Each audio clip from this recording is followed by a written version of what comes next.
രാവിലത്തെ ചായ കുടിയും കഴിഞ്ഞ് നമ്മുടെ മാമനും അമ്മയും കൂടി പറമ്പിലെ ജോലികൾക്കായിട്ട് പോയിട്ടുണ്ടായിരുന്നു കേട്ടോ. ഉച്ചയൂണ് സമയമായപ്പോൾ ഞാൻ മാമനെ വിളിച്ചു. മാമൻ ഇങ്ങ് കയറിപ്പോന്നു. അമ്മയെ വിളിച്ചിട്ട് അമ്മ വന്നില്ല കേട്ടോ. അപ്പോൾ അതിന് വന്ന് നിൽക്കുവാണേ വരാൻ വേണ്ടിയിട്ട്. പിന്നെ ഇന്നത്തെ ഉച്ചയൂണ് എൻ്റെ വകയാണ് കേട്ടോ. ചക്കയും ഇഞ്ചി തീയലും പിന്നെ കുറച്ച് മീൻ കിട്ടിയിട്ടുണ്ടായിരുന്നു കേട്ടോ, ചൂടമീൻ. അത് തേങ്ങ അരച്ചതും പിന്നെ ഒരു പപ്പടവും പൊള്ളിച്ച്, പിന്നെ തലേന്നത്തെ കുറച്ച് സാമ്പാറും കൂടി ഉണ്ടായിരുന്നു, അതും കൂട്ടി കൊടുത്തു കേട്ടോ.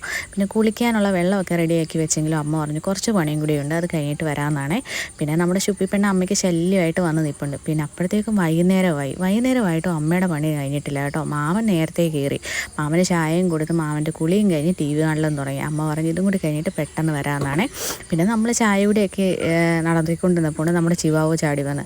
അവനാണെങ്കിൽ ആരോഗ്യമുള്ളപ്പം ഇവിടെ കാണത്തില്ല, വയ്യാതായി കഴിഞ്ഞാൽ ആളിവിടെ പ്രത്യക്ഷപ്പെടും കേട്ടോ. ഇപ്പം എന്തോ പനിയൊക്കെ അടിച്ചിട്ട് ആൾ വീണ്ടും വന്നതാണ്. ആൾ നല്ല രീതിക്ക് ക്ഷീണിച്ചിട്ടുണ്ട് കേട്ടോ. ഇനി മരുന്നൊക്കെ കൊടുത്ത് ആളെ റെഡിയാക്കണം, എന്നിട്ട് വേണം ആൾക്ക് ഇവിടെ നിന്ന് ചാടാൻ പോകാൻ വേണ്ടിയിട്ട്. ഇനി അമ്മ പണികൾക്കൊക്കെ ആയിട്ട് പോവുകയാണേ. അപ്പോൾ അടുത്ത വീഡിയോ ആയിട്ട് കാണാം. ബായ്.